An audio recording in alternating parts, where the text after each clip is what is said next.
নমস্কার, আমি অন্তরা।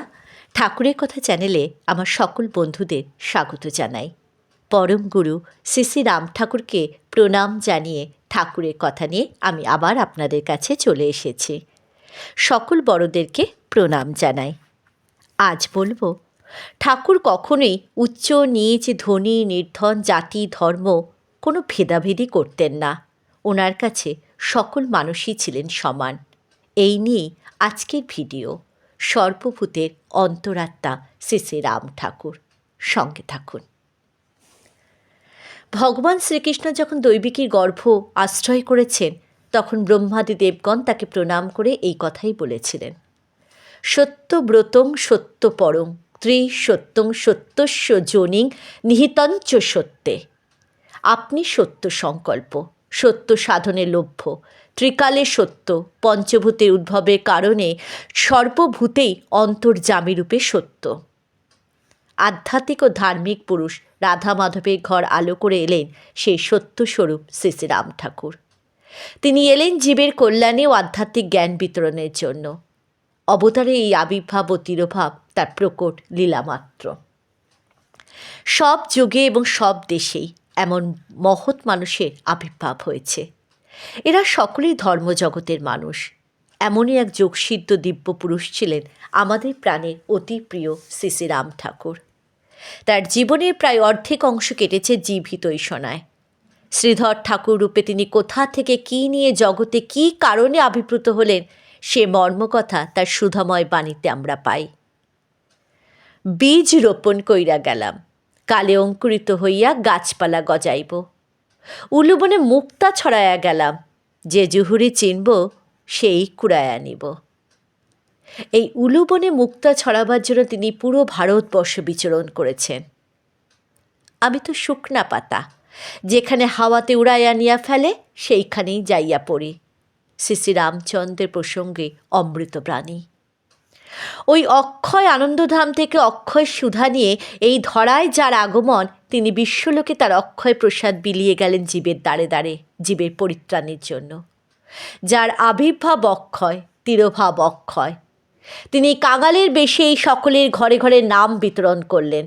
অহেতুকী কৃপা সিন্ধু তিনি উচ্চ নীচ, ধনী নির্ধন, জাতি ধর্ম নির্বিচারে নাম মহামন্ত্র দান করে ত্রিতাপদগ্ধ জীবকে পরিত্রাণের পথ দেখিয়েছেন। তাই তো পূর্ববঙ্গে চেরাগ আলীর মতো বহু ইসলাম ধর্ম অবলম্বীও তার আশ্রিত ছিলেন। সমদর্শী ঠাকুর যে সবার সঙ্গে সমান আচরণ করেছেন, তার একটি দৃষ্টান্তেও ফেনীর নিম্নবর্ণের মানুষ যমুনা ভাইয়ের নাম স্মরণ করে যায়।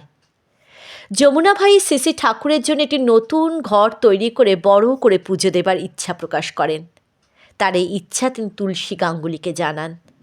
তুলসীবাবু তাকে বলেন যে সে যেন তার মা ও স্ত্রীকে নিয়ে রান্না করিয়ে ঠাকুরকে ভোগ দেন। কিন্তু যমুনা ভাইয়ের ভয় ছিল যে উচ্চ জাতির বড় বাবুরা কেউ তার বাড়িতে প্রসাদ নিতে আসবেন না। অগত্যা তুলসীবাবুর মা ও স্ত্রী এবং অধ্যাপক প্রমোদনাথ চক্রবর্তীর স্ত্রী ভোগ রান্নার দায়িত্ব নিলেন। ফেনী শহরের সব গুরু ভাই বোনদের নিমন্ত্রণ করা হলো। মধু মুখার্জি পরিবার ও আরও কিছু ভক্ত এলেন, কিন্তু বেশিরভাগ ভক্তই এলেন না যমুনা ভাইয়ের বাড়িতে প্রসাদ নিতে।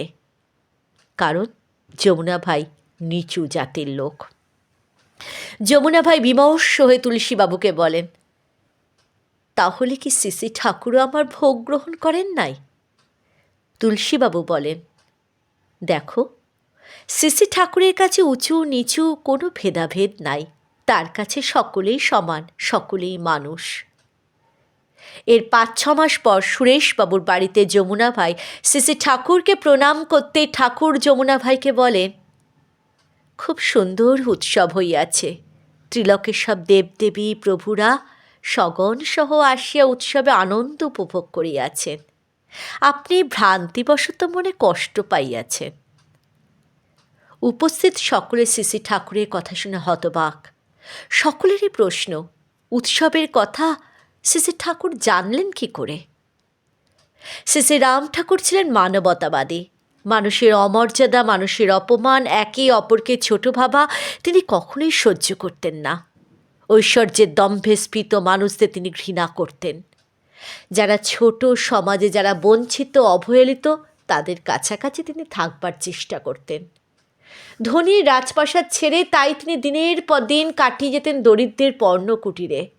হিন্দু, মুসলমান, বৌদ্ধ, খ্রিস্টান সকলেই পেল তাদের অন্তরের পুরুষ শ্রী শ্রী রাম ঠাকুরকে। ঠাকুর বলতেন, আমাকে যে যেমন ভাবে আমি সেইভাবে প্রকাশ হইয়াই তাহার কাছে থাকি।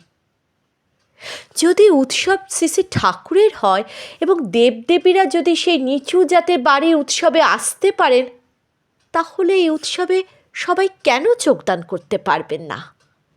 যমুনা ভাইয়ের গৃহটিকে শ্রী শ্রী ঠাকুরের আশ্রম কেন মনে করা যায় না? সে কারণে কাউকে অবহেলা করে নিজে অপরাধী হবার কোনো দরকার নেই। পরমেশ্বর ভগবান সমস্ত জীবের হৃদয়ে পরমাত্মা রূপে অবস্থান করেন এবং তাদের পরিচালনা করেন। ভগবান জীবকে দেহরূপ যন্ত্রে আরোহণ করিয়ে মায়ার দ্বারা ভ্রমণ করান। জয় রাম, জয় গোবিন্দ।